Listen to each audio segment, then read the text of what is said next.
What's up, my friends in football fandom? It is I, your host Frank, back here again. Wherever you may be and however you may be watching, thank you so much for giving us just a little bit of your time. And yes, you see it correctly. I am adorned in the colors of the winners, freshly washed in the blood of the fallen Cowboys. Last night we were doing the review, and I was like, Tex, I'm not going to give you too much shit tonight because tomorrow you're going to get it. Here it is, baby. The winning colors. How does it feel? How does it feel to know you were so wrong about how that game was going to go? The reality is so was I. I didn't think it was going to be that bad. But here we are with Frank having the bragging rights at least for this game. Anyway, it was an eventful week in the NFL. We're here to talk about all the big stories of the NFL and some of our fantasy takes as well. Alongside the shape from the Lone Star State, my man Tex. What's up, brother? They say it shows a lot about a man when even in loss, you can still hold your head high. And, this ain't no fair weather. I ain't no new Cowboy fan, all right? I'm used to being disappointed. I've been disappointed for almost 3 decades, all right? So, win, lose, or draw, it's forever Cowboys, baby. So since Aikman we got you next time. So. Yeah, it's been a tough time since Aikman left. It has. It's been a rough one since 1995. But I will forever bleed silver and blue when it comes to NFL football. What's up, guys? Hope y'all are doing well. I was the same way when the Niners were going through their hard spot. So I totally have respect for that. Right. And of course, just one more thing. I wouldn't be upset if you happen to hang yourself with that flag later. Just go ahead. I'd be okay with that too. But it's called. It is what it is. Autoerotic asphyxiation, I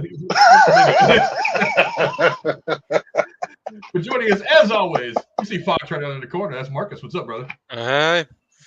Just watching the Bengals disappoint me this season. Like, it's really been one emotional. Well, I'm not the only one. Yeah, but at least y'all were riding high, and I kind of expected y'all to lose against the 49ers. So I wasn't... Okay, I was expecting y'all to lose, not get your asses destroyed. Yeah, we didn't lose. We got dismantled. That's the correct term for what happened on Sunday night. Y'all just took the ass whooping that the Cardinals gave you, and we're like, okay, let's multiply. We just got to keep this going now. Yeah, they just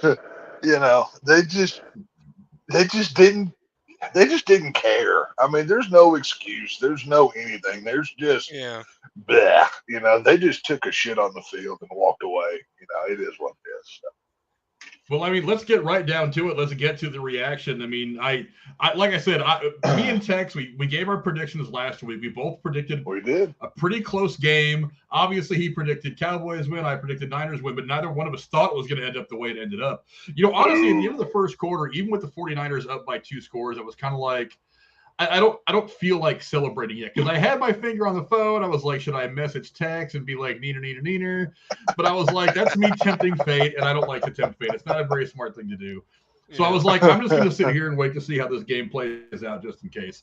And like I said, even after the first quarter, I wasn't 100% sold on the outcome. But the second quarter comes, and I was just like, Niners are starting to separate. And then halftime came, and I think most of the Cowboys, including Dak, to stay in the locker room. He was there in body, but not in spirit. I have no idea what the second half of that game was for the Cowboys. I was pretty blown away at how amateur Dak looked, especially in the fourth quarter. I know me and Tex have plenty to say about the game, so I'll go to you first, Marcus. What were some of your thoughts watching that game unfold? Unfortunately, I did not watch the game because I had to pass out because I had to be up at like 7 o'clock for work in the morning. I was expecting like you guys, it to be a close game, like 1 or 2 scores. A very much more heavily defensive game. I woke up to that score and I'm like, if Frank hasn't already shoved it in Tex's face yet, I'm just gonna be ready for Wednesday. Because 42-10, like Cowboys didn't even show up. Like Cowboys needed a rape kit after that game. Like they were not in good shape. So Yeah, I don't know, Tex. I mean, you and I were watching every second of that game very closely for similar reasons. We both had vested interest. We had skin in the game. I mean, like I said, the first quarter I wasn't jumping for joy. Yeah, we were up 14-0 at one point, but I was just like, I've seen I've seen 14-0 lead evaporate very, very quickly, and I knew that this was one of those games where it could happen. So I wasn't getting too full of myself just yet. But what were you thinking as the game unfolded, especially like in the first half? Well, after I talked myself out of ending myself in the backyard, that was my first thought. You know, I'm like, hang on a minute. Dallas has always been a second half team, even when they're bad. Somehow in the second half, maybe it's adjustments that are made. For some reason, they always do better, and then somehow they were like, oh yeah, if you thought we were bad 30 minutes ago, wait till you see how bad we're about to be, boy. And they just pulled their pants all the way down and took their whooping. So, you know, I couldn't believe what I saw. It was, I mean, you're spot on with Dak, how he, even when they would show him on the sidelines, there was no shame, there was no anger, there was nothing. He brought nothing to the game. Even Micah Parsons, he did, you know, for all the crow that he talked this previous week, he looked flat. I mean, you know, of course he gets double covered. He gets double covered every week. When you are one of the premier defensive players in football, double coverage is a normal in your world. So that's no excuse. Him and George Kittle had their whole little thing going back and forth. George Kittle wearing the F Dallas t-shirt, which I actually thought was kind of funny for him to do. It kind of reminded me of old school football kind of thing. But yeah, it just, Dallas did not look. I don't know what's happened. I have no excuse. I mean, this is twice in 2 weeks. I've been put in the position of having to explain or defend what my team has done, and I have no answers. Like, you know, there's just no excuse for them. You know, they've sucked the last 2 out of 3 weeks. Bottom line. And, you know, Dak in the regular season has been good. He's been Kirk Cousins good. He's put up good numbers. He's won 10 to 12 games every year. I mean, he's most every year. He's been a solid regular season guy, but for some reason, it's like it's the big games he shrinks from. And I was thinking to myself, I'm like, Dak is a guy that can explode. I mean, because he's got the talent. I mean, I shit on Dak as much as I shit on Tom Brady over the last several years. But I mean, I can't tell you the guy is not talented. I can't tell you that he doesn't have some pieces. He had CeeDee Lamb. He had Pollard. But he's not even throwing to him. He had Galloway. CeeDee Lamb has one touchdown all year. One touchdown. Yeah. But I was like, you know, even against the Niners defense, which I think is the best defense in the league right now, I expected him to attack. He didn't. He didn't attack. No. I don't know what was now. Look, part of it is McCarthy. I mean, I've never been a big fan of McCarthy as a coach. I mean, I think he had more talented spots in Green Bay and really underperformed there. But so I mean, part of me wants to blame McCarthy, but it's like Dak seems to kind of fold a little bit in these big games. But I was thinking to myself, I'm like, this might be the one game where he steps up, and I was like, I don't want to count my chickens before they hatch. I was like, Dak might come in there. He's obviously the last couple of years, he's got a chip on his shoulder because, you know, the Niners have been kind of the rivalry aside, the Niners have been his bugaboo for the last couple of years. Right. Yeah. So I expected Dak to, and he was fairly quiet in the media. So it's like, I thought he was really focused on trying to get the job done. So I really thought Dak would put up some decent numbers and try to challenge the defense. And he just didn't. I got to wonder, I was like, look, I'll talk about this a little bit more in a minute, but I don't think that Trey Lance trade was for shits and giggles. I don't think it was Jerry Jones doing Jerry Jones, Al Davis kind of things. I really do think that Dak's on the way out, and I'll give that to you. Is this the beginning of the end for Dak in Dallas? I hope so. I mean, it's just like Skip Bayless said, I think today or yesterday, I can't remember. I watched the shows back to back. Dak Prescott is just good enough at quarterback to keep his job. That's pretty much it. Dak Prescott is a top 10 quarterback, but he's at the bottom of that 10. He's like 9 or 10 at best in the entire league. I said a couple weeks ago on this show, you've got Cooper Rush and Trey Lance, two quality guys behind him. Cooper Rush came in and won 4 games last season under a pressure situation, under going against Cincinnati, who nobody expected Dallas to beat them last year. And you've got Trey Lance, who the Shanahans in San Francisco gave up, was it 3 number-1 round picks to get him or something like that? So Trey Lance obviously has something for the Shanahans there, of all people, to believe in him. Dak Prescott, it'll be real easy to figure out if Jerry Jones believes in him or not, even though he comes on his radio and show and says he does. If Jerry Jones does not extend his contract here, I think it's in a year or two. He's up for an extension. I'm not for sure. If he doesn't extend him, he doesn't believe it. Dallas already, the fans already don't believe it. Yeah. He's good enough to get you 12 wins max.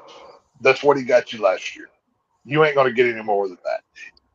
That being said, I still think Dallas can win because of other pieces on the team, not because of him. Dak, at best, is a game manager, bus driver, quarterback, plain and simple.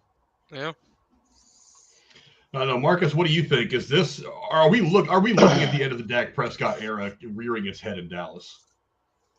I think so. I think he hasn't proven to be a high standard or a high quality quarterback in terms of Colin Kaepernick, Joe Burrow, Trevor Lawrence, and all that. He's more of that B tier. But I think within the last few seasons, like Tex stated, it's not him that's been increasing the team's quality. It's the team's been increasing, and he's kind of just been holding that water. So either he's got to improve drastically quickly, or Dallas is going to find a better solution that isn't him. Well, that's the thing is, I think Dallas already has the solution. I don't think they traded for Trey Lance because they wanted to get some intel on the Niners. They wanted to try to stuff it in their face or whatever. I think he looked at it and said the same thing that I had said to you, Tex. I was just like, I think he's young. I think he's got to grow into a starting role, and if you give him a couple of years to develop, he could do that. That's why I said this year I wanted to see him starting in San Francisco. It's like great to have Brock Purdy. Yeah. It's a great story. He'll make a solid backup, but you gave up so much to get him. You've got to give him a full year of healthy football to see what he can do.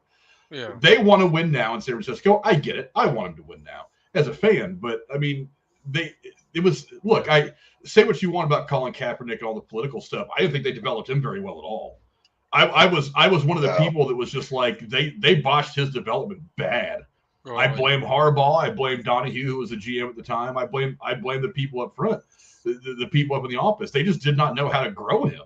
I mean, a guy with a cannon for an arm, and they gave him a running team, but then they gave him a bunch of speedy receivers on the outside. They never had an identity. They couldn't figure out what they wanted to be. And I don't know if they thought they were going to confuse defenses like that. The reality, they kind of confused themselves.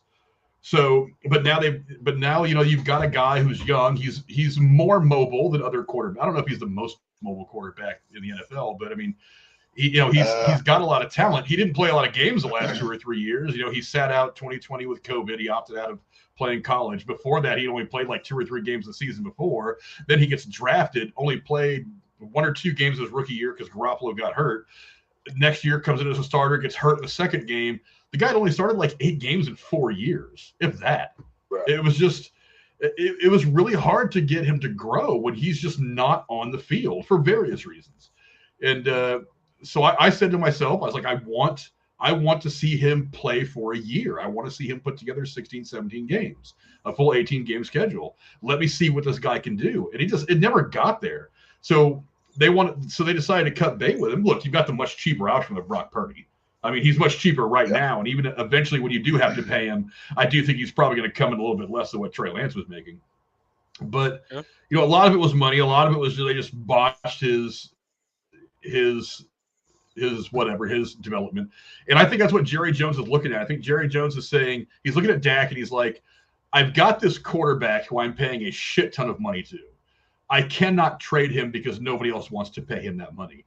I don't want to have to eat any of that contract. So I've got this guy in Dak Prescott who's going to win me some games. He's going to get me into the playoffs. Maybe through some weird osmosis, he actually gets us into the Super Bowl. I've got him for 2 more years. I've got 2 years to develop Trey Lance because you can't tell me they traded for him to be the number 3 quarterback of the team. They're paying him too much money. Yeah, I'm sure the Niners are paying some of them, but they're paying him too much money. he's not going to be number 3 for very long. I have a feeling Cooper Rush probably goes away at the end of the year, if not sooner. Trade deadline's in 20 days. There's some people out there that are kind of hungry for at least a stopgap quarterback. I think Cooper Rush can fill that bill, can fit that bill. Cooper Rush is good. I like it. But yeah, I think Jerry Jones looked at it and said, I'm going to develop this guy for a couple of years, and when Dak's contract is up, instead of giving him another 40-something million a year, whatever the hell he's making, I'm just going to be like, go test the market, Dak. And his agent and him are going to find out the hard way that he's not going to make that kind of money anywhere else. I mean, even if he does put up a couple of good years and makes a couple of good playoff runs, look, I just hope that Jerry Jones realizes what he fucked up here. It's like, because when he signed Dak to that contract, everybody was just like, how much?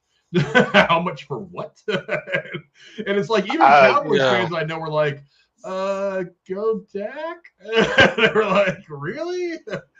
But I do think that's what Jerry Jones did. Is that trade to get Trey Lance was him saying the Dak Prescott the days are numbered. He's got a limited number of games left. So I think that's what they were saying. Yeah, like I said, Jerry came out on his radio show today, saying he believes Dak can take him to the Super Bowl. And the only reason Jerry said that is because he knows he's locked in for a couple more seasons and a ton of money. And he, like you said, he can't get out of it. So his only choice is to support his quarterback and maybe instill some hope, and maybe something comes out of it. But sadly, I think Jerry has reached that. Well, he reached it a while ago. He's reached that Al Davis level of mentality in football, and it's not going to get any better. He's not going to learn his lesson from Dak Prescott. And unfortunately, the Dallas Cowboys are not going to win a Super Bowl until changes are made. And not what Vegas is doing with the Raiders. I mean, real changes like the Niners have done, that the Bills have made. Cincinnati made changes. Look at the teams that are winning, go copy them, but who knows what will happen. But no, let me ask you this question next about this game specifically. Was this a bigger win for San Francisco or a bigger loss for Dallas? Which part do you think was the most significant? I'll go to you first. Oh, this was a bigger loss for Dallas. This deflated Dallas. I mean, even Brad Sham, he's our radio guy. Him and Babe Laufenberg do the radio call for the Dallas Cowboys. By halfway through the third quarter, they're talking about other stuff in the middle of a Dallas Cowboy football game. The entire Cowboy fan base has just been deflated of any hope, any energy. It's like we talked about last week. If the Niners win this, it's just another win. They're expected to. If Dallas had won it, to the moon, baby. Here we go. Yeah. But unfortunately, this, I hate to say it, but I could see this being the first step in the descent into hell that could be a Cowboy season if they don't correct this thing. I mean, they've got the Chargers on Monday night. They've got Eagles after that, a couple other big games. I am not hopeful when it comes to these Cowboys. I mean, like I said, I come on here honestly not as a Homer fan. And that's just how I see it. Yeah, Marcus, how about you? Was this a bigger win for the Niners or a bigger loss to the Cowboys? What was more significant at the end of this game for you? I think an honestly bigger loss for the Cowboys. I mean, the big upset was Arizona. Okay, cool, except that they came back, they beat the Patriots 38-3. I was expecting him to try to ride off that a little bit too. Like, okay, cool. We had that one bad game. We can still pick it up. We still got a good chance to go get at it because they're still in the running for the playoffs. For what their buys, not this upcoming weekend, but next weekend. So maybe they at least come close to tying it out or winning, take the bye, figure out whatever the hell they got to do, and then they can come back to it. But I feel like Tex said, like, they needed that opportunity to, if not lose, but not in the way that they had done with this one, like, prove that it was a close game. where they were fighting for it, then the fan base and the team would have had that energy to continue going. But with this one, if there was any energy after the Patriots game, it probably just went out the window. Oh yeah, 100%. Quick question from one of our viewers on Twitch. JaxRes31 asks, I have Brees, Henry, and Mixon as my running backs. Is the Saquon for Amon-Ra still a good trade? If you're trading away Saquon for Amon-Ra, I think so. I mean, oh yeah, 100%. I mean, they're doing pretty well in Detroit right now. And look, I've got Saquon in one of my leagues, and he's kind of an RB2 flex for me, really. He hasn't done great. It's really hard for anybody to be good in a team that's not doing well. But but I mean, he's solid enough to have on the roster. I wouldn't make him a starter. I wouldn't trade for him necessarily unless I was really hurting for some depth. I don't know. What do you think, Marcus? What do you think about what JaxRes says right there? I mean, as long as the stats are good or looking like they're going to be above average for what you already have, it should be good. But also at the same time, like what I've done with some of my players, like, okay, cool. What team are they playing next? Because I just had to replace Justin Jefferson. He's out for however long now on IR. So, okay, drop him, pick up someone. I'm like, who did I pick up for him, actually? I wouldn't have dropped Jefferson because once he's healthy, I didn't. I put him on IR. I didn't drop him. Oh, okay. I picked up T. Spears from Tennessee, a rookie running back, because I still got to fill that spot. And for the most part, like I've looked at their setup, they're not up against that challenging of a setup for the end of their season. So he should put up at least decent numbers. So if you're confident with the stats and the way it's supposed to be, I would go for it. Yeah, for me, Brees, Henry, and Mixon are decent enough running backs to have. Right. I would get rid of Saquon for Amon-Ra. I think it would be better to get rid of Saquon and have those points in the wide receiver spot. Well, that's my thought.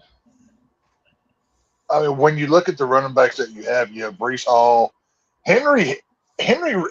He's another one that hasn't produced really this year. Mixon, I don't have Mixon on any team, so I don't know what his numbers have been. But if I have Saquon and I could get Amon-Ra from Detroit, I'm going to go Amon.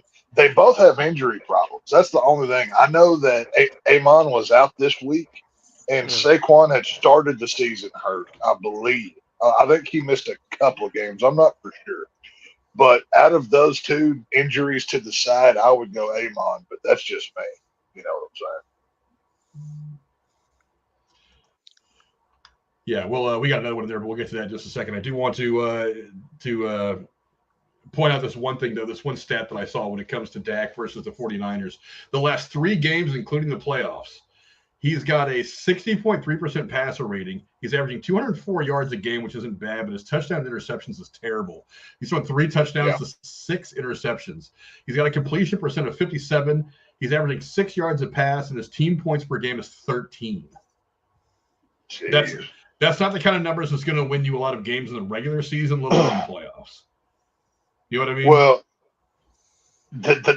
even with those numbers, you couldn't beat a bad team, much less a team that's like right now could go to the Super Bowl. Obviously, there's 12 more weeks of football, but if the Niners can somehow figure out this formula that they're operating on and carry this for 12 more weeks, which is, only the good teams can do that. I don't think anybody beats this team. I'm not saying they go undefeated, but when it counts, I'm not sure anybody can beat this team. But it is what it is. It's like I said, credit where it's due. Niners came in, kicked ass, took names, and flipped them off on their way out the door. And that's what you're supposed to do in a football game. You know what I mean? So it's all good. Yeah, let's see. What was the next one I wanted to go into? Parker Bledsoe watching us on YouTube says, do I trade Gibbs for Ramondre? He's talking about Jamar Gibbs from the Detroit Lions, the running back, and trading for Ramondre Stevenson as the running back from New England. I've got Gibbs myself. I'd rather have him. mean, Not you, Marcus. You want Gibbs or Ramondre on your team? I don't have either one, but just looking them both up real quick, it seems like there's a lot of talk for Gibbs being where he's supposed to be at for Detroit, and him putting up decent amount of numbers. So if you can find a player comfortable, like when Mixon started out with the Bengals, we were using him. Now we've sort of faded out from him because he's getting up there and he's more prone to injuries. But if they're saying that Gibbs is in place and they're using him and he's doing stuff right that he should be doing, then he's more likely to get the ball. And for Ramon, I don't know much about him in order to say. Well, I'm looking at Ramondre Stevens' stats right now, and they're not great. And not only that, but he's on a team that has put up a total of 50 points in the 5 games. I mean, they're not doing well. They're not doing well. Yeah. I mean, they got the last 2 weeks alone they've been outscored 72-3, and they just have not done well. They've only broke. They've got. I'll talk about this a little bit later because we're going to talk about the Patriots' woes here in a minute. But I mean, they have scored every week steadily, consistently less points: 20, 17, 10, 3, and 0. The good news is they can't score less than 0 in the next. You can't go any lower. So, you can't get any worse. So you got that going for you, which is nice. But yeah, they haven't looked good. And I'm looking at his rushing stats. I mean, he's putting up enough carries, but I mean, he's only had 50 yards or more twice in all season long. He put up 24 in that debacle of a 34-0 loss to the Saints this week. He's only got 1 touchdown. I don't like anybody on the Patriots offense right now. Me personally, I wouldn't trade Gibbs. Gibbs is on a team that's being much more successful. He's got right now he's not blowing it up. He's had 120 yards the last couple of weeks, and he's not seeing a ton of carries, but he's on a team that is playing from ahead a lot more, so they're going to see a lot of the run game late in the game, so he'll get a lot of garbage touches. And on top of that, he was out this past week, wasn't he? I don't think that he played. He did not play this week, I don't believe. Yeah, I thought so. Yeah. Yeah, it says right here that from this afternoon, it said Gibbs of the hamstring said Wednesday that he probably won't know until Friday if he's healthy enough to play Sunday in Tampa. But I mean, even then, if you're talking about somebody that you already have depth at running back, then I would probably go ahead and keep Gibbs. But that's just me. But let's see. Before we move on, let's I don't know. Let's get into the next story now. Jesus Christ, the Patriots. I mean, it's just been terrible. Belichick was bad. I'm pretty sure that image has been a little photoshopped, but I picked it because that's got to be the way they feel right now.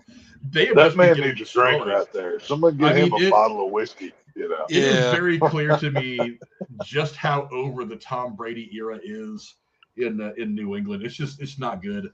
I mean, I don't know. What do you guys think of the last couple of weeks of the Patriots and how they've just completely fallen apart? I kind of expected it. I mean, they were really riding high with Tom Brady being there. Then Tom Brady leaves, and Tom Brady brings a lot of the good assets the Patriots had, and it was like, hey guys, we should take these with us. It'll make them a little bit better. But then let's build on top of that too. And they kind of did do that. So a lot of the good starters you had left with Tom Brady, now you're like, they're pretty much trying to rebuild, but they weren't planning on rebuilding. And whatever the hell they're trying to do, whatever special sauce or concoction they're trying to pull up with, just is not working. Yeah, Tex, how about you? I mean, boy, talk about the fall from grace for the Patriots. What do you think about? What do you think about their struggles? Well, it really goes to show. Now, to be fair, every team has their era. It was the Patriots of the 2000s, the Cowboys of the 90s. Like every decade seems to have a team. As the Patriots fell off, Kansas City kind of took that role for this time being. And, it's only You know, as something rises, it will fall. That's the way all things are in life. But it really goes to show in that debate of who was more important, Belichick or Brady. And Brady went on to win a Super Bowl without Belichick somewhere else. Belichick hadn't done anything without Brady in New England. And for them, Belichick really, really wants to win to legitimize his status away from Brady, it feels like. You know, it feels like, to kind of compare it to like a Cowboy situation, like a Jerry Jones and a Jimmy Johnson. You know, they both want credit for those 3 Super Bowls. And they both wanted credit so bad that it split their relationship to the point where Jerry Jones won't even put Jimmy Johnson in the Ring of Honor today. He won't even speak the guy's name. So for Belichick, it's there's not anybody who gets into the league to lose. If you are coming in to be second place, just don't even show up because you're not even going to get there. You know Belichick wants to win. He's proved he's a good coach. He's one of the best coaches of all time.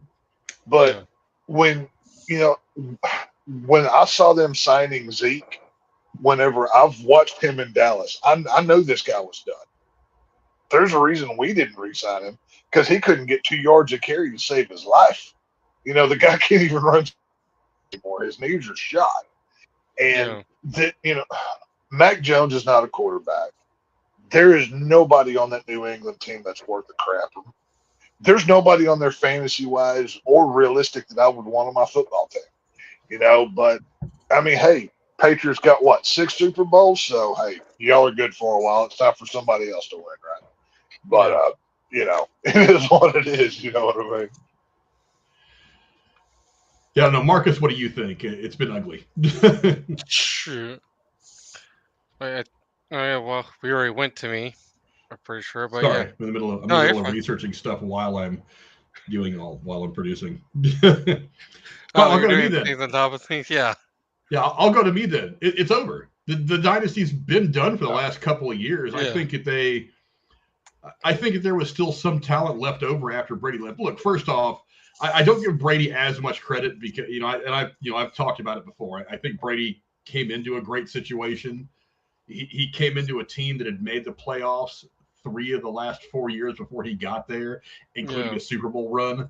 So it wasn't like he arrived. It wasn't like he got drafted by a team that was 0-16 the year before. He came into a team with a little bit of talent, and he got his chance because another really good starting quarterback, Drew Bledsoe, got hurt. He Wally pipped him, for those of you who know the baseball reference. And on top of that, it wasn't like he took over a rough team in Tampa Bay and won a Super Bowl. I mean, they had a shit ton of talent. Yeah. And he got Gronk to come over too. So you put a good quarterback in with what at the time was a pretty good team. And of course, what do you think is going to happen? He wasn't going to build a team. He wasn't going to Cincinnati when they were in the 90s and they were winning 1 or 2 games a year and building that team. He went to a place where he knew he was going to probably add another ring. And of course, the NFL loved it when Tom Brady did well, so they were probably weren't going to get in his way. So yeah, I mean, Tom Brady's been the very lucky recipient of a lot of things, Tuck rule, so on and so forth. I mean, he's kind of had a blessed career, but I don't think he's had to work hard for it like a lot of people. I think he came into a great situation in New England. He came into a great situation in Tampa Bay. If he would have signed with the Niners this year, thank God he didn't. He would have been going into a great situation with the Niners. And, it probably would have meant we would have won another Super Bowl, but I'm glad as hell to have Brock Purdy right now and not him. But, I mean, that's kind of been the MO for Tom Brady. I do think they need to split a little bit of the of the credit between the two of them, because it wasn't just Brady. It wasn't just Belichick. I give Brady a little more of the credit because Brady was the one actually out there playing, and Belichick had been head coach of a couple of different teams before the Patriots and didn't do that well. So he was kind of the lucky recipient of Brady's lucky streak in the beginning of his career. So I think he looks good standing next to Brady. But then again, so does Brady also look good because he kind of climbed up off the dead body of Drew Bledsoe and took over a pretty good team and had a couple of good runs, Yeah. But it's over. it's so over. That's one of the reasons. Like I said, I'm pretty sure this is Photoshop, but one of the reasons I picked this picture is because that's kind of the way the Patriots look right now. they just look like they're getting their ass beat. And on top of that, him dressing like a homeless person somewhere in the streets of Boston was a lot more tolerable when they were winning 13, 14 games a year. It's not as cute as adorable now that you're 1-5 and your team's falling apart. Well, but yeah, it's over. I think honestly, the question is not whether Belichick's going to leave. I think the question is whether he quits on his own or whether Bob Kraft pulls him aside and says, "Hey, bro, we won 4 games all year. Tom's not coming back. Edelman's not coming back. We had that, good year so from Moss. We had some great runs, but now I've got to make a move for the future of the franchise, and you're not going to be a part of it." So the question, I'll go to you first, Marcus. What do you think happens first? Do you think he resigns, or do you think he gets fired? I think his ego will get in the way, and he'll get fired. He very much does seem like that guy. He will write it out until someone forces him to stop, and unfortunately, he's gonna kill his career doing that. Yeah, he'll have the 6 rings, but how long until those 6 rings? Like, okay, cool, you got 6 rings. Okay, cool. The Cowboys did great in the 90s, but how are we doing now? Scenario kind of happens. Like, I mean, at some point, he's got to hit the wall. Hopefully sooner rather than later for the Patriots, but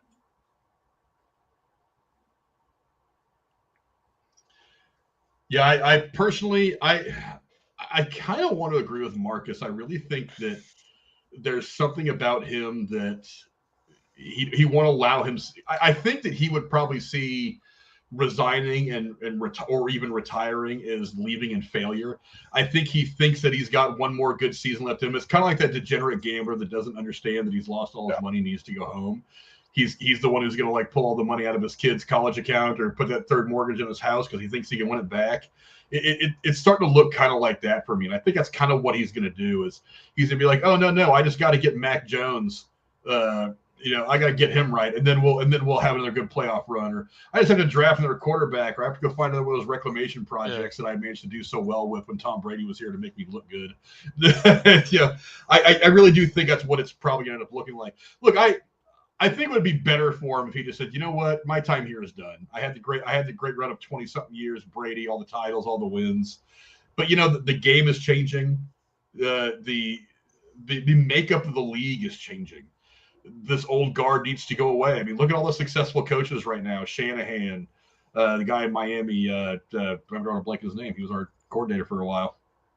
Mitchell, not his name.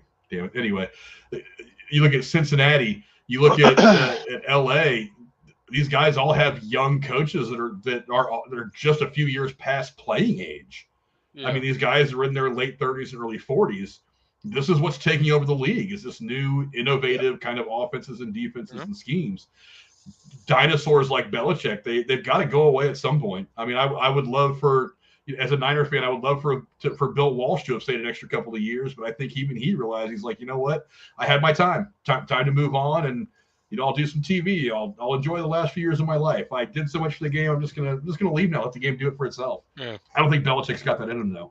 I think there's a good piece of arrogance in him that's not going to let him walk away unless he walks away with a good season. I don't think he wants to end. If they go on a tear and they end up winning 11 games or something like that to end the year, I think maybe he would retire then and just be like, oh, okay, I had a good season to end it all. I'm gonna go ahead and go away.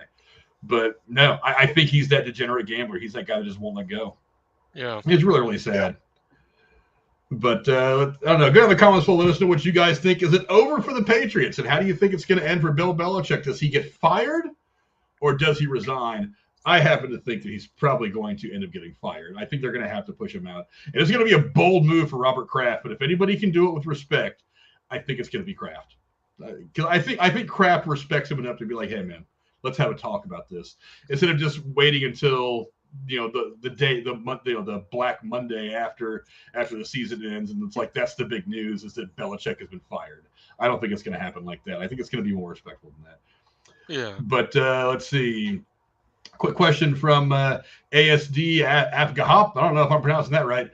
Who would you rather have, Palmer, Tank Dell, or JSN?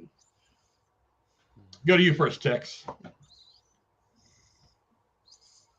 Oh, Well, I mean, it would obviously depend on your surrounding team. I've got Palmer on one, and I've got Tank Dell on another. I don't know. My gut goes Palmer. If I had to go from any of those.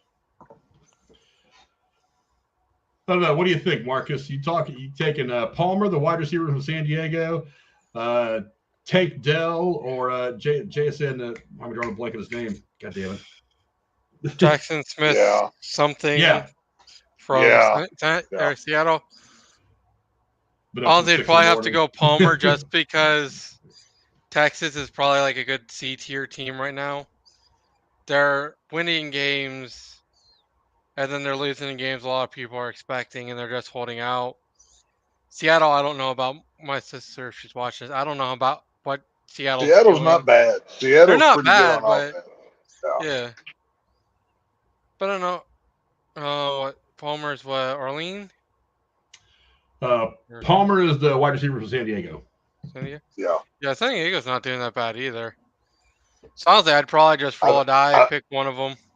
I think they're going to win this week, but that's just me. Yeah, for me, I like Palmer a little better. He's got a better quarterback, I think, a more consistent quarterback. I mean, again, kind of Herbert's starting to look a little bit like Dak, only maybe a few more interceptions. He's that guy who's going to win you some games and steal you a couple of playoff wins. But I don't know that he's a Super Bowl level quarterback. And on top of that, he's in a division that's playing against Kansas City, which I know they haven't been looking great this year, but I mean they're still tough out. For me, I like Palmer. I think there's better quarterback play there. Let's see. Jerez on Twitch says, would you guys be holding Jefferson, Arcane in leagues with good records and try to sell them in the middle of the pack records? I've got both of them on multiple teams. I'm holding both. I've got Jefferson and Arcane on 3 teams, excuse me. And I'm holding on both. Obviously, both with hamstring issues, but both are dynamic players. Well, if you get rid of either of them, you're not getting them back. There's no way unless you trade out the ass for it. So I mean, he obviously JR has asked with records, coming into play here. If you can hold on to them and preserve a season, do it. Otherwise, get what you can. But I hate to sell low. That I'm in that situation with Kelsey and a few other players right now. But I'll talk about that here in a little bit. But if I could hold on to them, I would. I would go through hell and high water to try to keep them. But you do what's best for your team, of course. Yeah, for me, I mean, I'm trying to keep both of them because I don't think either one of them are going to miss that much time. I know Arcane is, I think they said something about 2 weeks or 3 weeks or something like that. That's what I heard earlier. I was kind of half paying attention.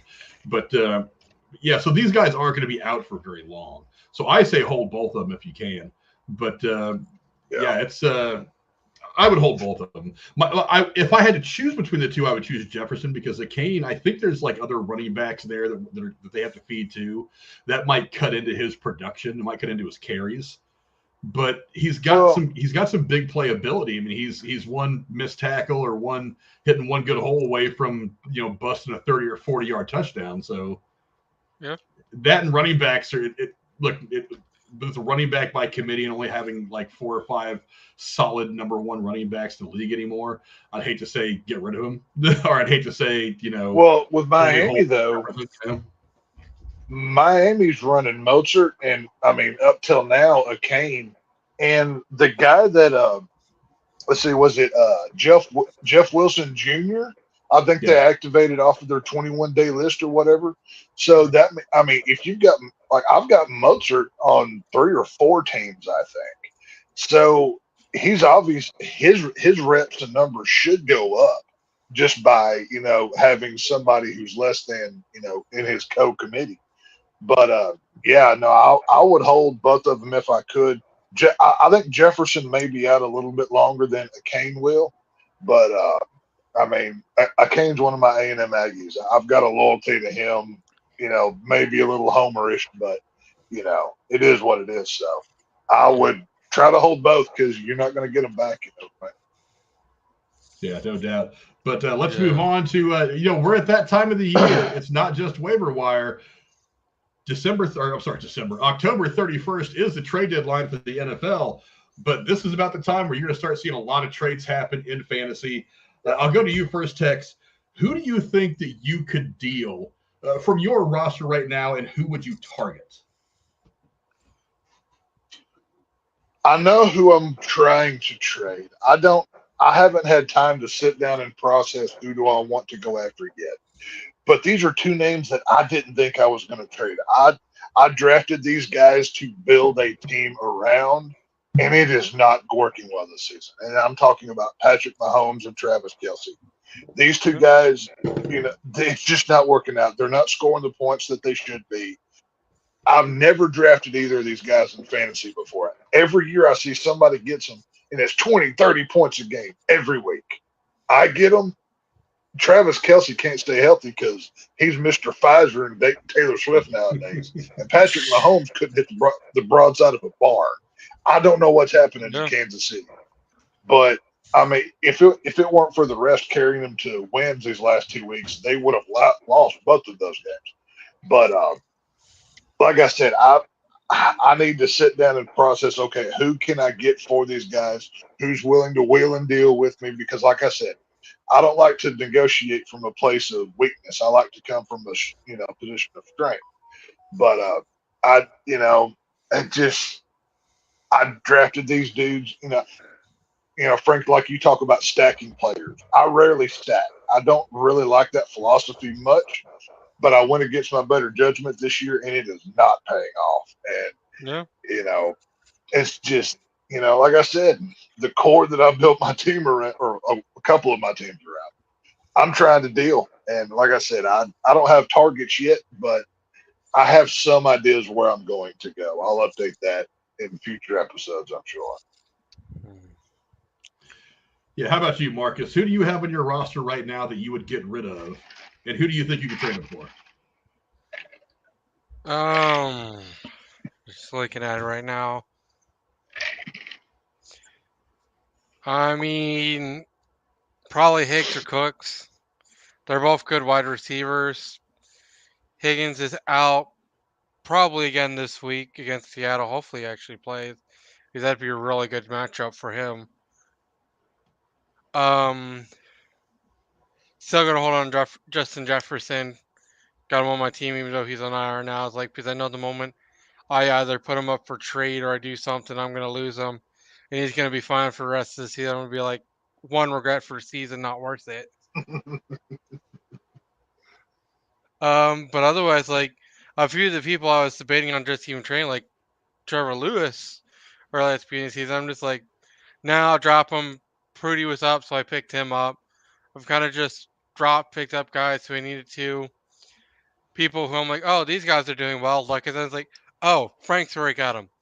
Oh, T's already got him. It's like all these guys that I'm like, I'm actively trying to watch and pay attention to now. They're like, okay, people have already been seeing this happening. I've already been picking them up and dropping them. So I'm like, well, it's a slow start, as my tag or whatever points out. I'm still rookie. I'm still trying to learn and actually do this fantasy football versus, oh, family, let's do fantasy football. Like, nah, I got to put in the time and effort and learn and actually commit to doing stuff. So, unfortunately, a lot of decisions I've been making have been, okay, cool, this guy's doing well. Let's see if we can get him. It's like, oh, someone already has him.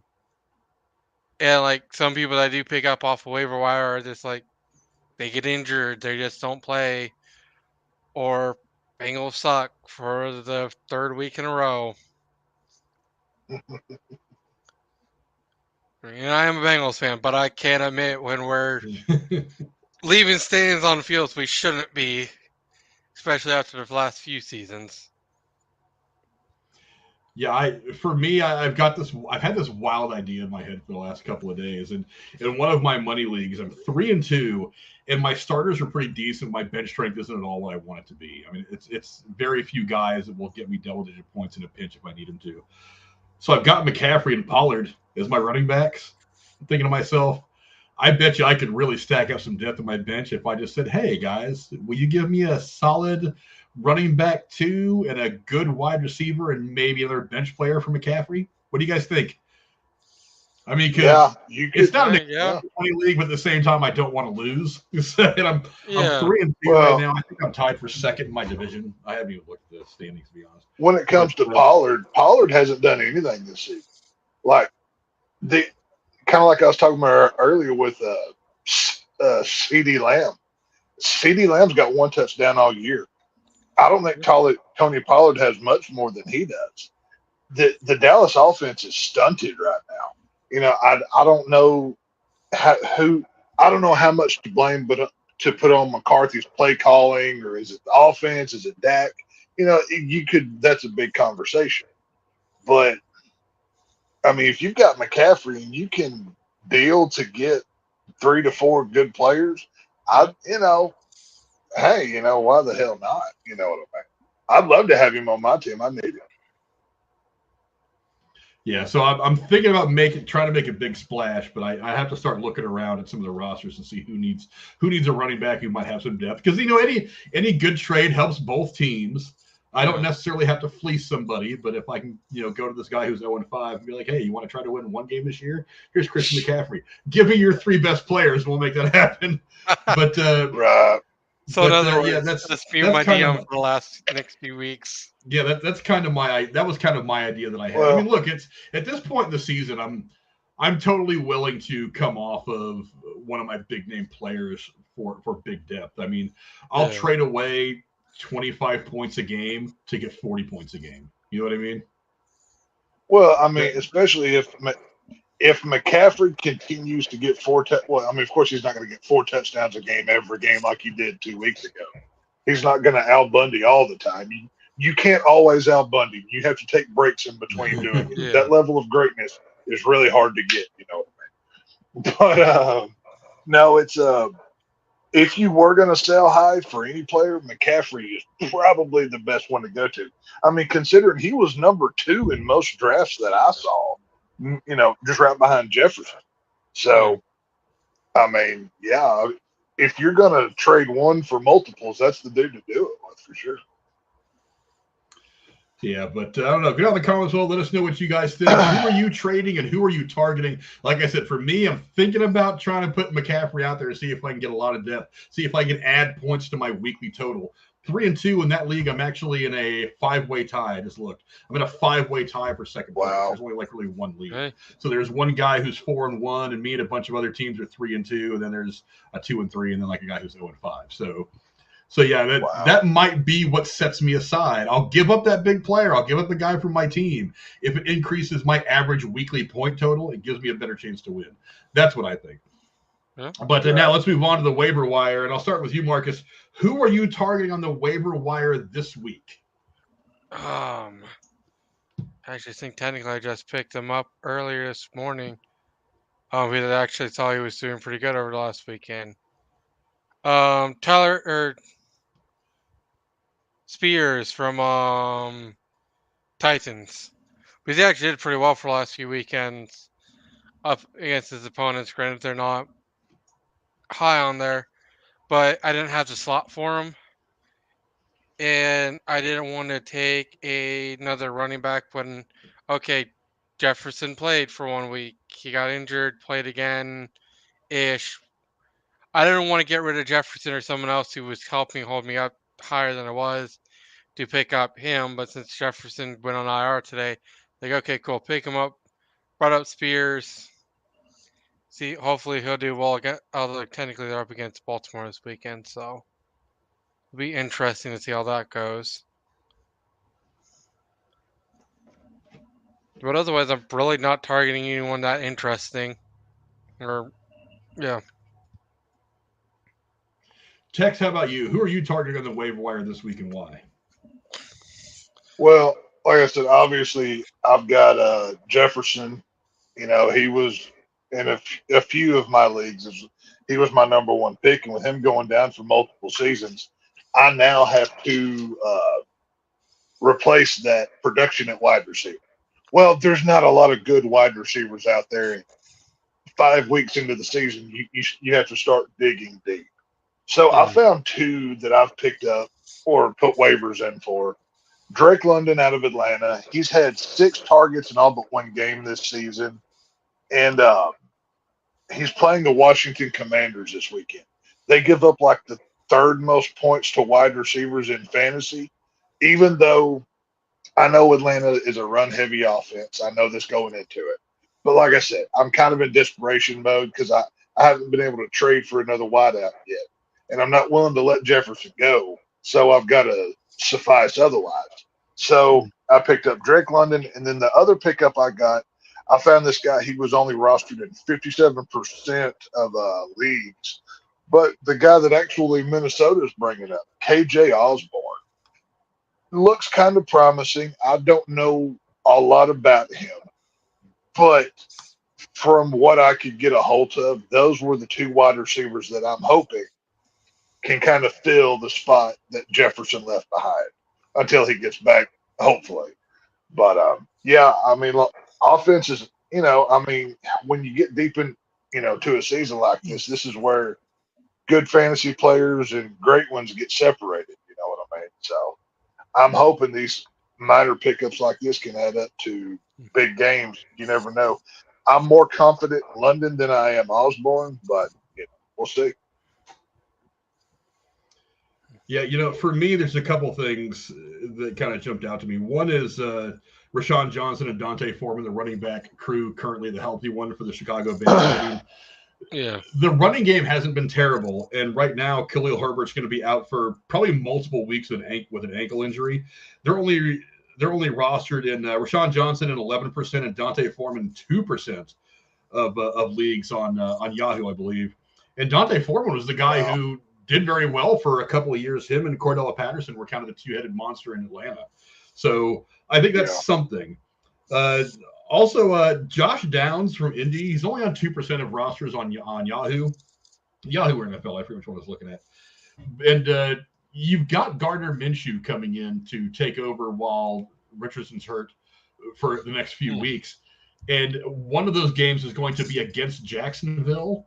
So I have a feeling Minshew is gonna want a little revenge. And I think Josh Downs, being kind of essentially the primary receiver, at least the best looking receiver on the Colts right now. I haven't watched a lot of Colts football this year, to be honest. He's a guy who could be kind of the beneficiary of a lot of that Gardner Minshew love. And honestly, if you think about it, I'll throw a defense in here too. I like the Raiders defense against New England. We talked about their struggles earlier on. New England has scored fewer points in each successive week, and their offense is terrible.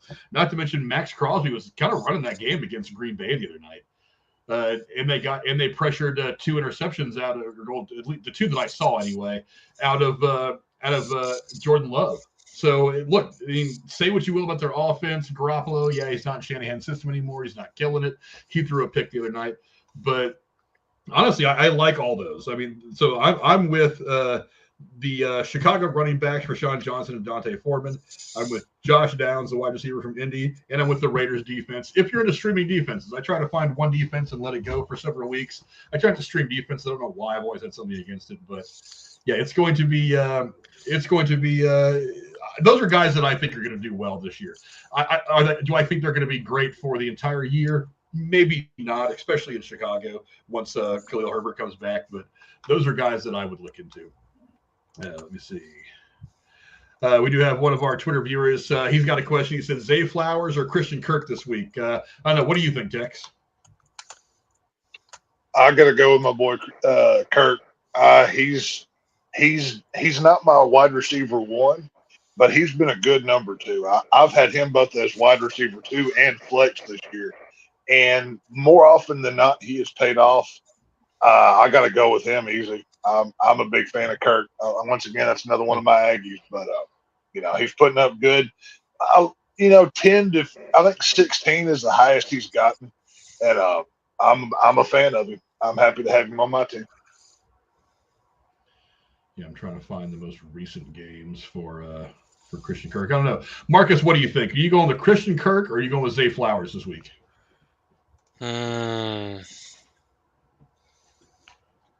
So we'll go Kirk. Star Trek, right? Just gotta go with that. I don't know either one of these players well enough. I'm still just getting into the curve of, okay, cool. They're both good. I mean, I don't doubt that. Like, they both seem to be doing pretty well, as I've been seeing on their stats. But for a lot of people who are watching this, I think Frank knows as well, before this season, it was pretty much just me watching OSU and then the Bengals. And the Bengals. And whoever came on, whoever was on after that, just because the TV was still on.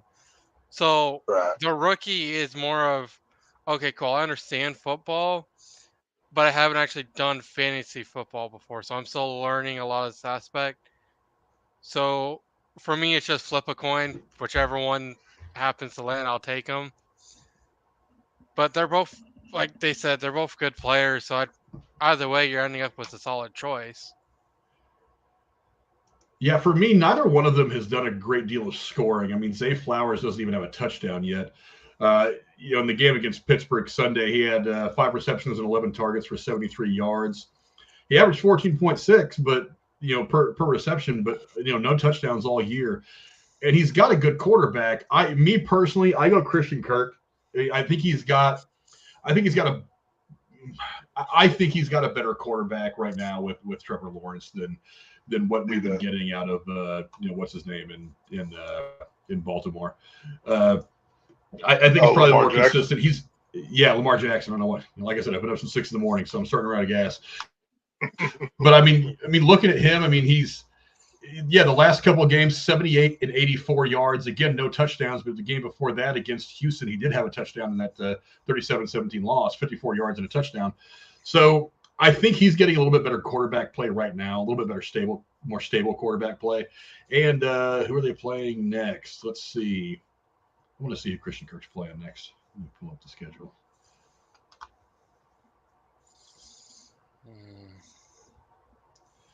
Come on, computer. Load page.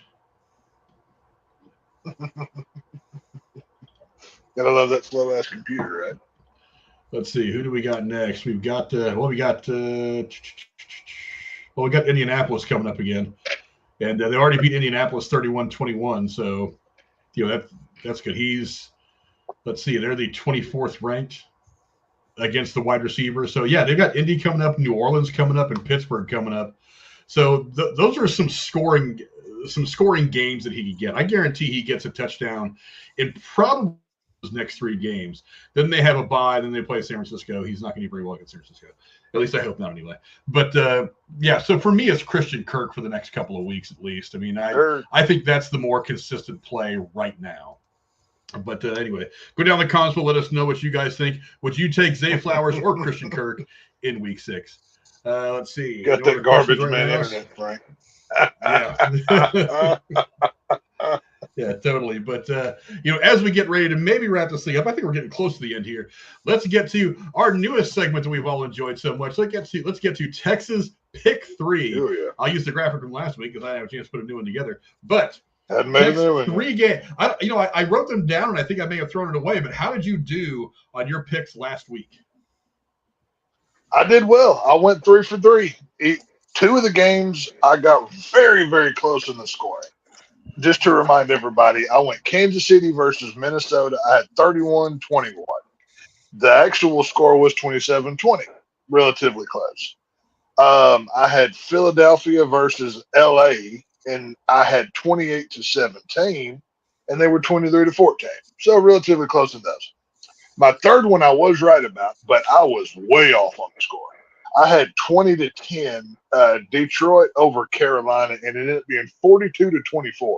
So they blew the point spread on me on that one horribly. But either way, 3 for 3 so far. As far as this week picks go, I've got San Francisco beating the Chicago Bears. I think San Francisco's real hot, obviously, after that Dallas game. I'm going to go 34-7 San Francisco 49ers.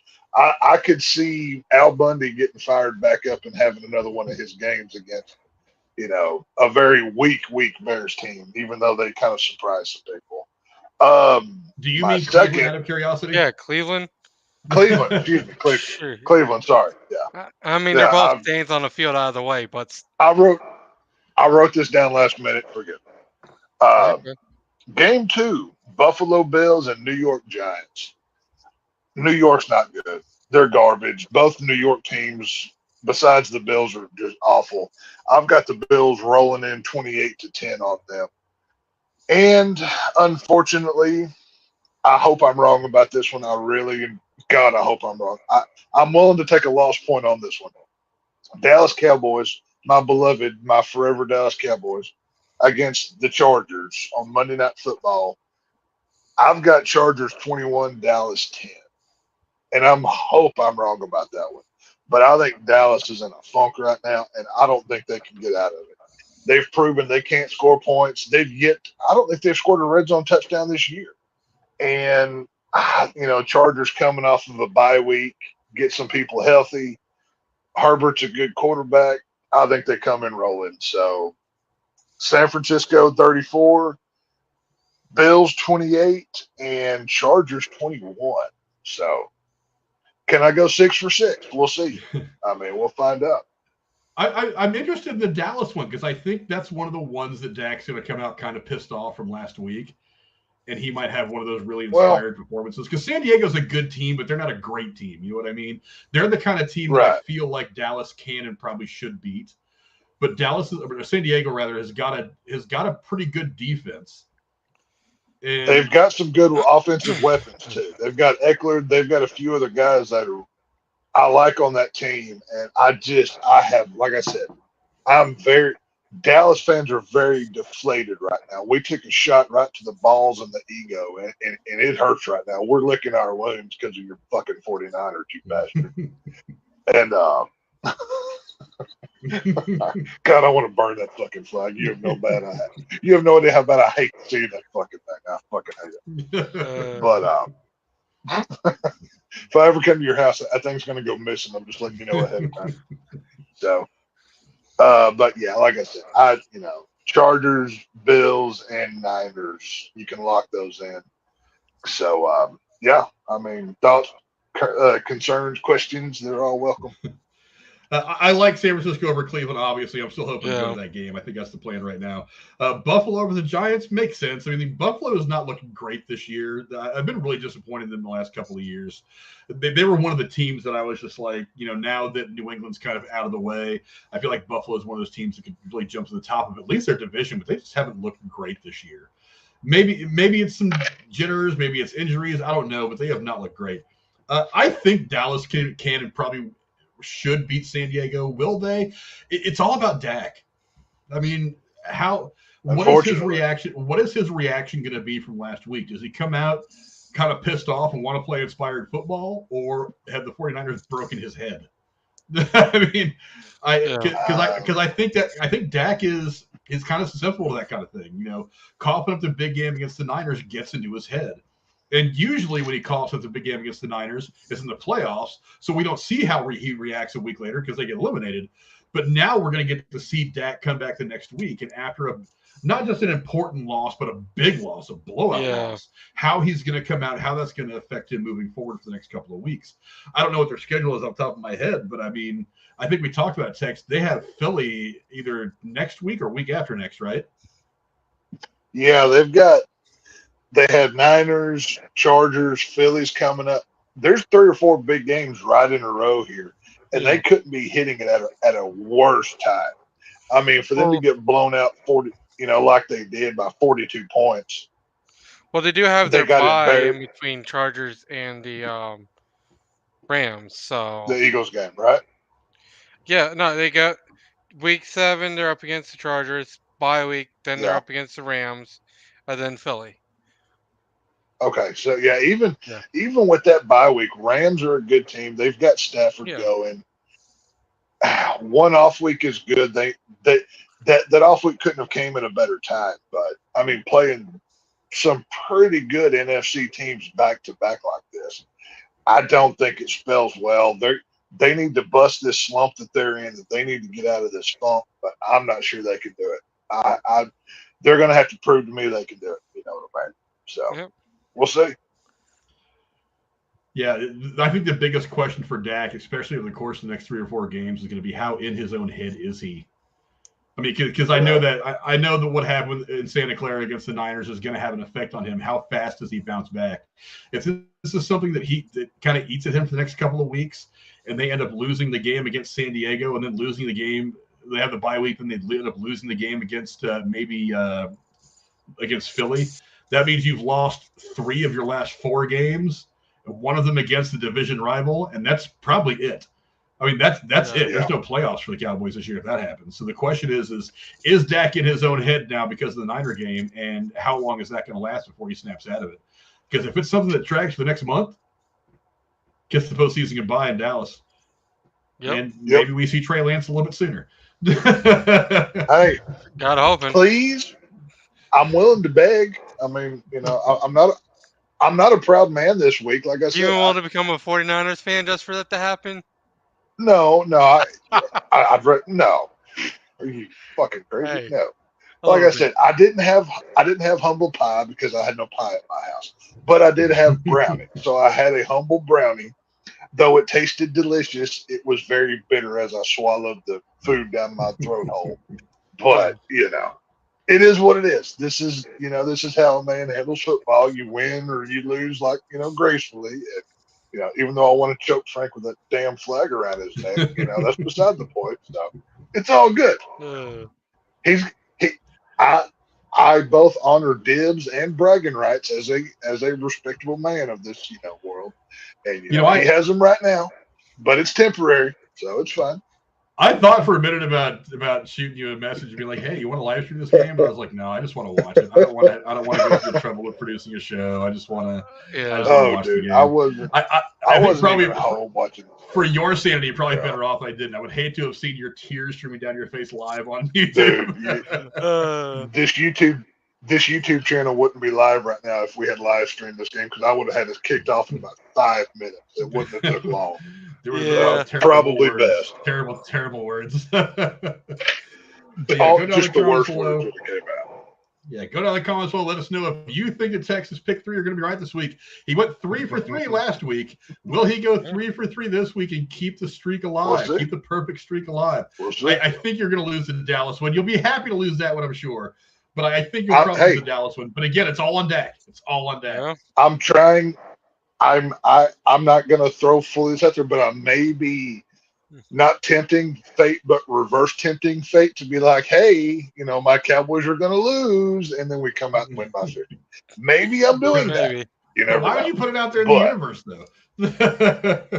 Well, yeah. I'm like, no, my team's going to win every game. Frank, I'm a desperate man, okay? I'm willing to scratch, claw, and beg at this point right now because I just got exposed on national television and on YouTube.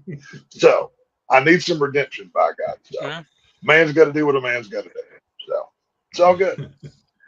That makes sense. That's understandable. But let's wrap it up with this. Let's go to the panic button. I'll start with you, Marcus. Are you hitting the panic button on anybody this week and you're on your roster? No. The one guy I was gonna hit the panic button on, he got put on IR, so I'm gonna keep him for a while. Tex, how about you? Are you panicking on anybody on your roster this week? Well, besides panicking for my Dallas Cowboys, selfishly for my fantasy teams, I have not had a good year with my first round picks, whether it's Jonathan Taylor and or Jefferson from Minnesota. I built 2 teams around this guy. He was my first pick, and I really don't want to have these teams tanked because my first rounders suck. So if we have to cut somebody else's hamstring off and sew it on this guy, let's get this guy back on the field and scoring some points in fantasy, by God. So, not panicking yet, but I am worried. I'll say that. You know what I mean? Yeah, I'm not full on hitting the panic button yet, but I am really concerned about Derrick Henry's kind of uneven fantasy point outputs. I mean, a good first couple of weeks, 13.9 points, 18.5 points in the sleeper league. I think against Cleveland, 2 points, and I think he actually took an injury. I think he may have even been injured that game. Against Cincinnati, 24 points, and then comes back against Indianapolis with 9.2 points. That kind of inconsistency bothers me. He's got Baltimore this week. I'm definitely going to start him against Baltimore. He's got a bye week. He's got Atlanta, Pittsburgh, Tampa Bay, and Jacksonville. So I don't know. I'm going to be watching his production very, very closely over the course of the next 3 to 4 weeks because look, he's been so dominant for the last 3-4 years. You gotta hit a wall eventually. And how old is he? He's only 29, but he's getting to elderly status. In running back years, he might as well be 50 though. You know what I mean? 30 is kind of where you see production and stats start to drop off for running backs, especially bruisers like him. So I'm going to be watching his fantasy output very closely for the next several weeks and trying to ascertain as to whether he is the Derrick Henry of old or whether he's actually starting to slow down a little bit. That's a concern. So I'm kind of like I'm side-eyeing the panic button a little bit, like Derrick Henry panic button. Let me see some stats. You're not pushing it, but you're flipping open the cover over it just in case. I'm not even flipping the cover up yet. I'm acknowledging that the possibility might be around the corner. Because as I say this, he could go off in the next 2 or 3 games that he plays for 15 to 20 points a game. Yeah. I would be just fine with that. But if it's more like 16, 17 points and then 4 points, and then 16 or 17 points and then 7 points. If it stays that inconsistent, I would rather have somebody who's consistently getting me, 12 to 13 points on a regular basis, as opposed to a guy who's getting me 21 week and then 4 the next. Because I need a certain amount of points. I need to average a certain amount of points from each position to get a win. And if this guy's not hitting that average for me, then maybe he finds himself on the trade block. Yeah. Right. Let's see, Dr. Nick. He's actually he's on your side about this whole thing. He says he thinks Dallas is going to win. Hey, I appreciate that. And I will take all the goodwill I can get. Not for Brody. Right. Hey, I'll take it. I mean, if since Brody and I cheer for the great illustrious Dallas Cowboys, unlike that nasty bunch of America haters over there in San Francisco that Frank's got wrapped around his neck, America's team is down right now, but by God, that old glory is going to be raised back to the top, and we'll be on top again one day. So that's all I know. And then just slide back down. Yeah. Hey, don't forget, your team started that taking a knee nonsense. Don't make me have to bring this evidence out there, Mr. 49er. So. Hey, they just saying.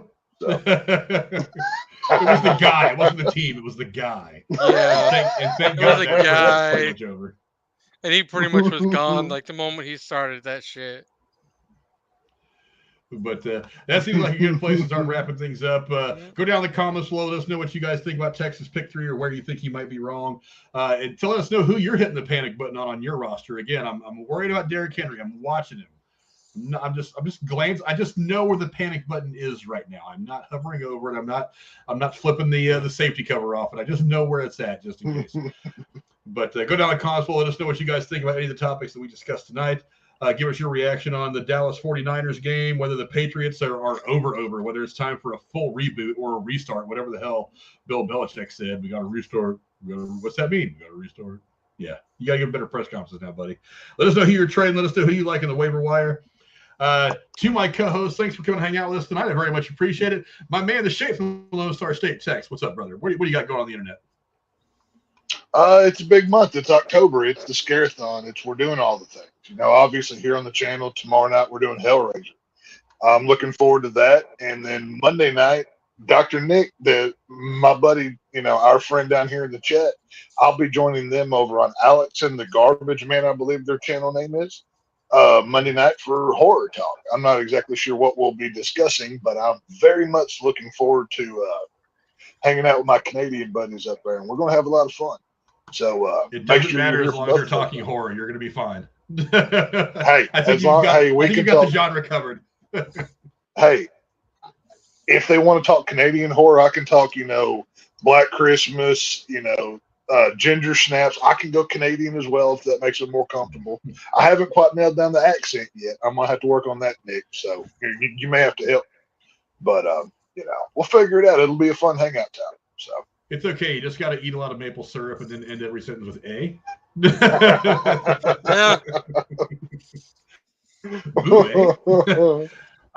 yeah, like I said, is that okay? If I start saying A a lot, well, see, that's the thing.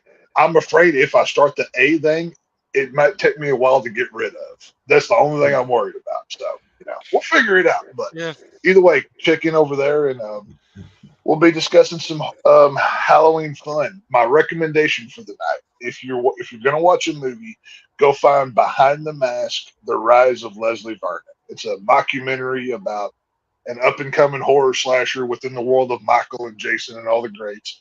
You can stream it on YouTube. I think it's on Amazon as well, but I know it's on YouTube.